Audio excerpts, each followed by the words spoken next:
Hello, আসসালামু আলাইকুম।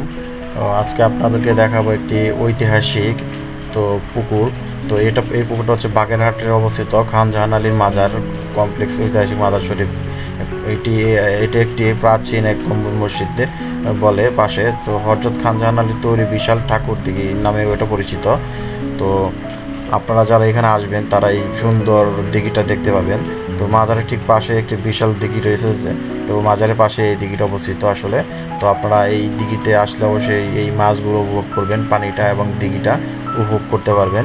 তো অনেক পুরাতন একটা দিঘি এটা। তো আশা করি আপনারা যদি এখানে আসেন তাহলে হতাশ হবেন না এবং মুগ্ধ হয়ে যাবেন।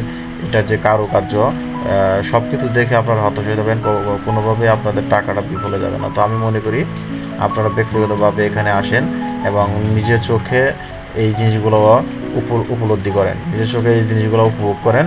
তো তাহলে আপনারা আসলে বুঝতে পারবেন। আমি যতই বলি সেটা শুনবেন, কিন্তু বাস্তবতা হচ্ছে আপনি যখন এখানে আসবেন তখন এই সৌন্দর্যগুলা আপনারা বুঝতে পারবেন। ধন্যবাদ।